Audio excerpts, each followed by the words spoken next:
Hi everyone, welcome back to my YouTube channel.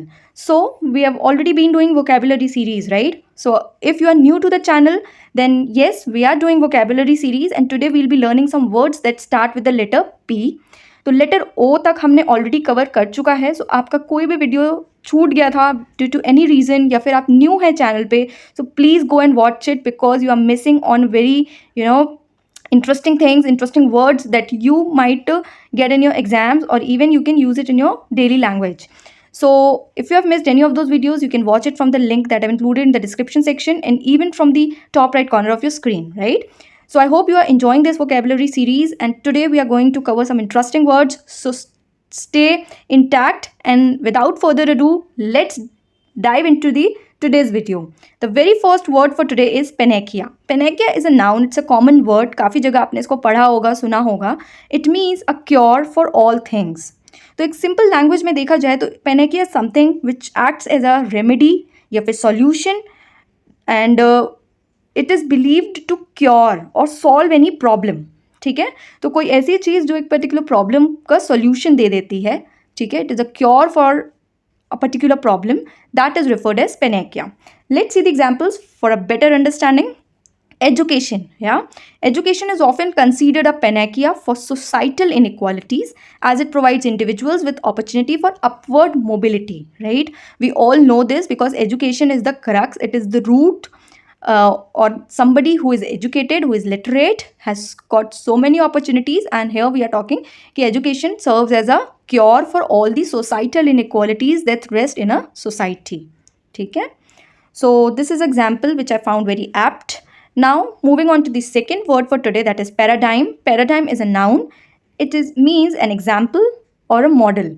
सो और इसको elaborately समझते हैं तो पैराडाइम इज़ नथिंग बट एक कॉन्सेप्चुअल फ्रेमवर्क होता है जो हमारी अंडरस्टैंडिंग, हमारे नोशंस को शेप करता है, right, of when we talk about our understanding, our thinking. एक पर्टिकुलर डोमेन, एक पर्टिकुलर डिसिप्लिन में हमारी क्या अंडरस्टैंडिंग है, क्या सोच है, क्या एक्शंस हैं within that particular domain, that framework is referred as paradigm. ठीक है, so it is a fundamental model और इट इज़ अ कॉन्सेप्ट और अ फ्रेमवर्क.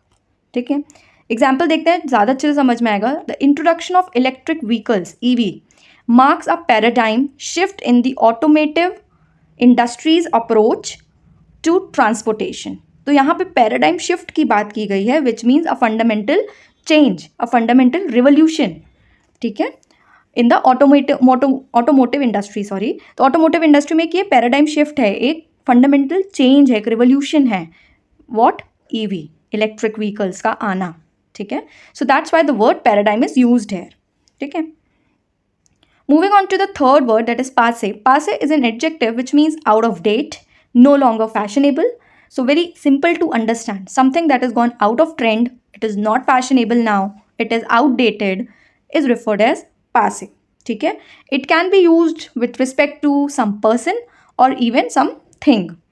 ठीक है, फॉर एग्जाम्पल बहुत सारे लोग ऐसे होते हैं जिनकी जो सोच होती है, थॉट्स होते हैं, वो काफ़ी पुराने टाइप के होते हैं, ट्रेडिशनल होते हैं, right. They are not easily adaptable to the newer trends, newer fashion. That person can be referred as passe, his thoughts और believes can be referred as passe. Similarly, we can use it for things like, clothes और all पे अपन use करते ही हैं. So let's see the example. Traditional forms of communication like sending letters by mail have become passé in the age of instant messaging and email. Very apt example, very easy to understand. So I hope you get this, right? तो अब instant messaging, chatting आने के वजह से एक click पे ही message चला जाता है, रिप्लाईज भी तुरंत आ जाते हैं. पहले क्या था, लेटर्स हुआ करते थे, 2-3 दिन, हफ्ते भर लगते थे उनको पहुंचने में, देन रिप्लाईज के लिए वेट करना पड़ता था, right. So they have become outdated, that's why the word passé is used, right. Now moving on to the fourth word, that is pecuniary. Pecuniary is an adjective again which means related to money, consisting of money or something that is monetary. ठीक है, तो कुछ भी चीज़ which involves or relates to money is referred as pecuniary. ठीक है, तो पिक्यूनियरी अगर कहीं पे वर्ड यूज़ किया गया है तो आपको ये समझना है कि ये वर्ड सिग्निफाई कर रहा है कनेक्शन टू सम फाइनेंशियल और मॉनेटरी एस्पेक्ट. यहाँ पे पैसों की बात हो रही है, फाइनेंसेस की बात हो रही है. There the word pecuniary is used. Let's see the example. The philanthropist's pecuniary donations to various charities helped improve the lives of many underprivileged individuals. तो यहाँ पे पेक्यूनरी का वर्ड मीनिंग हमें पता है, तो इसका मतलब समझ में आ जाएगा आपको कि donations in the form of money. ठीक है, डोनेशंस और चैरिटी हम बहुत सारे फॉर्म्स में कर सकते हैं, राइट। तो यहाँ जब पिक्यूनरी वर्ड यूज़ किया गया तो वी अंडरस्टैंड कि यहाँ पे मॉनेटरी डोनेशंस की बात की जा रही है। Okay, I hope you get this. Moving on to the fifth word for today, and that is perfunctory. Perfunctory is an adjective. It means done merely as a duty without any zeal or excitement, something that is done very formal. ठीक है, very formally. तो कोई ऐसी चीज़ जो हम करते हैं without any, पता है, बहुत कम एफर्ट्स लगाते हैं, हमारा इंथुसियाज्म और एक्साइटमेंट उस चीज़ को करने का बहुत कम होता है, किसी चीज़ के लिए हम बहुत कम केयर करते हैं। ठीक है, सो जब हम कोई चीज़ बहुत ही सुपरफिशियल वे में, हाफ हार्टेडली करते हैं, मैकेनिकल वे में, विदाउट एनी जेन्युइन इंटरेस्ट और care, that is termed as perfunctory. ठीक है, that particular duty that we are doing, that particular task we are performing is referred as perfunctory. Let's see the example. The manager's perfunctory response to the customer's complaint left them feeling ignored. ठीक है, तो यहाँ पे परफंक्टरी word use किया गया है for the managers response. तो कैसा रिस्पॉन्स किया होगा उसने, बहुत ही कम एफर्ट्स और कुछ एक्साइटमेंट नहीं बात करते वक्त, फिर उसमें रिस्पॉन्स भी नहीं दिया अच्छा, राइट. तो वो उस तरीके के मैनेजर के रिस्पॉन्स को यहाँ पे परफंक्टरी बताया गया. लाइक आपके साथ भी काफ़ी बार हुआ होगा, लाइक कुछ कस्टमर केयर्स में आप फ़ोन करो किसी कंपनी के, तो बहुत एक्साइटमेंट से, बहुत प्यार से बात करते हैं आपसे, राइट. एंड यू फील कि हाँ कुछ इंटरेस्ट ले रहे हैं मेरे सॉल्यूशन निकालने में, मेरे प्रॉब्लम के, बट समवेयर यू गो इतना गंदा रिस्पॉन्स मिलता है और आप समझ जाते हो कि कोई इंटरेस्ट नहीं ले रहा है मेरे इस प्रॉब्लम को सॉल्व करने में, तो वो उस तरीके के रिस्पॉन्स को हम परफंक्टरी बोलते हैं. ठीक है, तो ये बहुत ही रियल लाइफ एग्जाम्पल्स मैंने लिए हैं जो आपकी लाइफ से भी रिलेटेबल है और आए दिन होते रहते हैं. तो वहाँ पे ये वर्ड्स आप किस तरीके से यूज़ कर सकते हो, and it will be even easy to remember, right. Sixth word is perpetual. Perpetual is an adjective, so we are learning a lot of adjectives today. Perpetual means continuously blooming, never ceasing or endless. तो something जो endless है, ठीक है. तो perpetual word basically it conveys the idea of something enduring or persistent, ठीक है, often without an end or interruption. तो कहीं पे किसी का एंड नहीं है या इंटरप्शंस नहीं है, बिल्कुल कंटिन्यूसली हो रहा है, चलता जा रहा है, that is referred as perpetual. जब कोई ऐसी चीज़ हो तो हम उसके लिए एडजेक्टिव परपिचुअल यूज़ कर सकते हैं. ठीक है, लेट्स सी द एग्जाम्पल. जो भी रियल लाइफ एग्जाम्पल चल रहा है, the perpetual rain in that region made it difficult for farmers to grow crop successfully. काफ़ी स्टेट्स में बहुत बारिश हो रही है, कंटिन्यूसली हो रही है, डेज तक हो रही है. Red warning, orange warning, alerts, states अपनी वार्निंग्स दे रहे हैं. सो परपिचुअल रेन मतलब something that is endless, something that is persistent, often without an end or interruption. So rain को यहाँ पे perpetual बोला गया है. Okay, moving on to the seventh word for today, that is perusal. Perusal is a noun which means read or study thoroughly or carefully, examine carefully. तो एक होता है स्किमिंग, जब हम सिर्फ ऊपर से देख लेते हैं चीज़ों को, हाँ ठीक है पढ़ लिया ये वो. और एक होता है एग्जामिनेशन करना, बहुत ही केयरफुली हर वर्ड को, हर लाइन को पढ़ना. ठीक है, इंपॉर्टेंट डॉक्यूमेंट्स जो होते हैं उसको हम बहुत एग्जामिन करके, एक एक वर्ड समझ के बहुत ही थॉरोली और केयरफुली पढ़ते हैं. That is referred as perusal. Perusal is nothing but an act of going through or scrutinizing something, if we say, with very much attention or care. ठीक है, that is referred as perusal. Let's see the example. After a careful perusal of the contract, I discovered several discrepancies that needed to be addressed.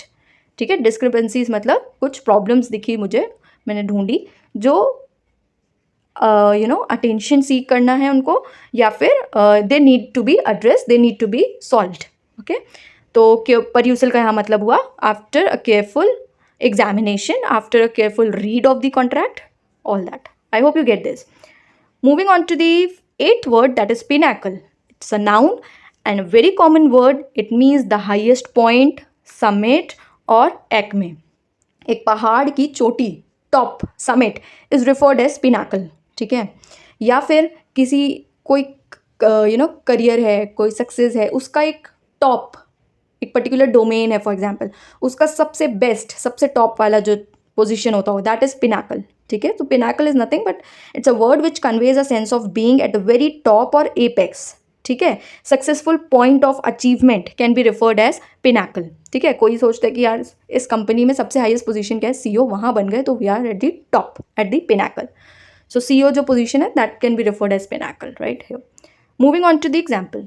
Mount Everest is considered the pinnacle of achievement for many mountaineers, right? You all would be knowing this. So here the pinnacle is used for successful point of achievement, सबसे top apex of achievement for many mountaineers is considered, Mount Everest is considered that pinnacle.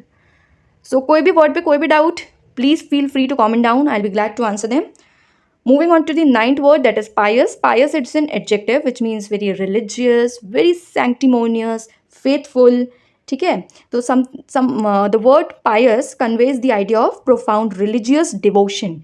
ठीक है, reverence, sincere commitment to one's own faiths and beliefs. अपने खुद के beliefs, अपने खुद के faiths पे सिंसियर कमिटमेंट देना, उसके बाद बहुत ही रिलीजियस, बहुत ही सैंक्टिमोनियस डिवोशन है फॉर एनी डाइटी और गॉड इज रिफर्ड एज पायस. ठीक है, हम इस इंसान को पायस बोल सकते हैं जो अपने बिलीव्स पे एक कमिटमेंट है कि हाँ भाई, if honesty is my believe, I am honest, so I am not going to cheat anyone and something like that person can be referred as pious. Let's see the example. His pious nature, his religious, faithful nature led him to offer help and support to those in need. Okay? So pious can be used for describing any individual who is very sanctimonious, who is very faithful. Okay? Moving on to the 10th word for today, and that is plausible. Plausible is an adjective and it's a very common word. मैंने बहुत time पहले इसको पढ़ा था.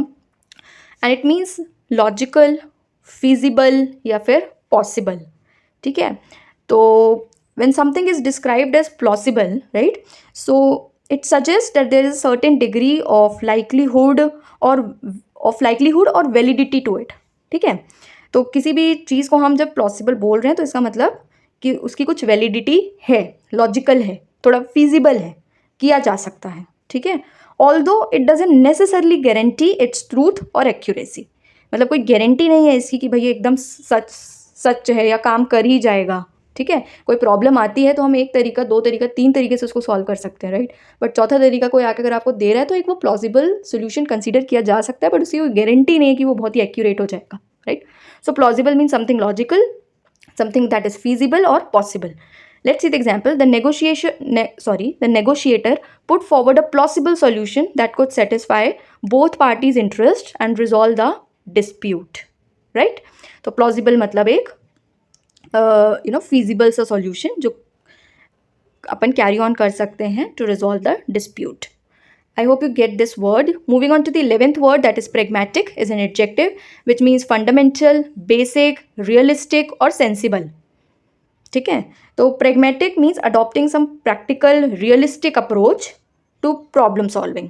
ठीक है, कोई problem आई है तो उसका एक प्रैक्टिकल और रियलिस्टिक अप्रोच अपनाना इज pragmatic. ठीक है, डिसीजन मेकिंग और अचीविंग डिज़ायर्ड आउटकम्स के लिए भी कोई हम रियलिस्टिक और लॉजिकल तरीका सोच रहे हैं तो उसको हम प्रैग्मेटिक बोलते हैं. ठीक है, let's see the example. My pragmatic approach to time management allowed me to complete my task efficiently and effectively. ठीक है, तो एक प्रैक्टिकल तरीके से ना हम टाइम मैनेजमेंट को यूज़ करके अपने टास्क को इफेक्टिवली और एफिशिएंटली कैरी ऑन कर सकते हैं. ठीक है, तो pragmatic is nothing but it means a practical and a realistic approach. Moving on to the 12th word, that is pristine. Pristine is an adjective which means original, fresh, clean, untouched या primitive. एकदम fresh, एकदम clean, crystal clear एकदम. ठीक है, something like that is referred as pristine. हम water, कोई lake वगैरह visit करते हैं, उसका पानी बहुत साफ़ होता है कि पूरी रिफ्लेक्शन हमें पेड़ों की, बिल्डिंग्स की उस पानी में दिख रही होती है, तो हम उस वाटर को प्रिस्टीन बोल सकते हैं. ठीक है, so something that is original work है कोई, है ना, तो that can be referred as pristine. Something that is untouched, एकदम नया नवेला, that can be referred as pristine. Let's see the example. The newly constructed building gleamed with pristine walls and polished floors. Right, तो जब कोई एकदम नया घर बनता है उसकी वॉल्स में पेंट होता है और जब अपन जाते हैं तो देखते हैं वहाँ पे मतलब वो वॉल्स कैसी होती हैं, एकदम साफ़ सुथरी, एक डॉट भी उसमें गंदा नहीं होता है. Right, so that wall can be described as pristine, something that is very clean. Now, propensity. Propensity is a noun which means inclination, liking, किसी की तरफ झुकाव is propensity. ठीक है, let's see the example. The child showed a propensity for artistic expression from a young age, always drawing and painting with great enthusiasm. Right? बहुत सारे parents ऐसे बोलते हैं कि यार मेरा बच्चा तो पहले से ही छोटे से ही कलर्स वलर्स ड्राइंग बनाना बहुत ही अच्छा करता था, राइट? सो वो एक इंक्लिनेशन, वो एक liking towards artistic expressions, towards drawing and painting is propensity of that child. ठीक है, inclination या liking. Moving on to the 14th word is prudent. Prudent is an adjective which means cautious, careful, judicious or economical. ठीक है, तो prudent is something which refers to very sensible, very thoughtful approach to decision making and actions. For example, when you try to build a startup, है ना, you come with a startup और उस time पे आपके पास fund क्या होता है, बहुत कम होता है, राइट? एक मिनिमल अमाउंट होता है. So you try to use it very judiciously, right? Very economically, कम से कम में कितना ज़्यादा आउटपुट लेना चाहते हैं हम. ठीक है, तो उसको हम बहुत सोच समझ के खर्च करते हैं, बहुत सोच समझ के एक डिसीजन बनाते हैं, right? We come to a decision after so much of thought. That particular type of behavior is referred as prudent. Okay, let's see the example. The prudent investor carefully analyzes the market before making any investment decisions. Again, very common example, very real life example. जब कहीं भी हमें पैसे लगाना तो बहुत thoughtful हो जाते हैं, बहुत सोचते हैं, बहुत समझते हैं. ठीक है, comparisons करते हैं. All of that is referred as a prudent behavior. Okay, moving on to the 15th word for today, that is pseudonym. Pseudonym is a noun. बहुत सारे जो लोग ने इंग्लिश या लिटरेचर पढ़ा होगा काफ़ी, उनको पता होगा सूडोनिम का मतलब होता है fictitious name assumed example bye an author. Sometimes जो ऑथर्स होते हैं वो एक एनोनिमस एक फिक्टिशियस नेम, कोई दूसरा नेम यूज़ करते हैं to write their poems, to write their books, to write their articles. और वो बहुत सारे मोटिव्स होते हैं उनके करने के, टू मेंटेन देयर प्राइवेसी. ठीक है, एक एनोनिमिटी के लिए भी करते हैं बहुत सारे लोग. ठीक है, so that name that is being used by an author is referred as pseudonym. ठीक है, so here is an example. The author use the pseudonym for their controversial book to avoid backlash from their community. Right, एक book लिखा, उसमें कुछ शायद controversial हो सकता है, तो हमने एक सूडोनिम यूज़ किया और फिर उससे वो किताब लिख डाली. For example J.K. Rolling, Harry Potter जो ने लिखी ना. ठीक है, सो हैरी पॉटर के जो ऑथर हैं J.K. रोलिंग, तो उनका जो सूडोनिम नाम है, शी यूजेस रॉबर्ट गैलब्रेथ. ठीक है, ये वर्ड उनका सूडोनिम है. ये word I am saying sorry, it's name, it's this name is she uses as a pseudonym for writing her text. So this is the example for pseudonym. I hope you get this word. Now assignment for the day which you have to work on for today. So 5 words that you have to work on is peremptory, perfidious, pernicious, plethora and punctilious. ठीक है, इसमें से तो बहुत सारे adjectives ही हैं. So I hope आपको कुछ और पहले से पता होंगे, कुछ आप रिसर्च करके इसको पढ़ना. Do comment down, do let me know what is their meaning, what examples can you think of, and see you in the next video. Thank you for watching till here, and if you liked my video, you found it very interesting or something you learned today new, so please like, share and subscribe to the channel. See you in the next video. Till then, take care, stay safe, happy learning.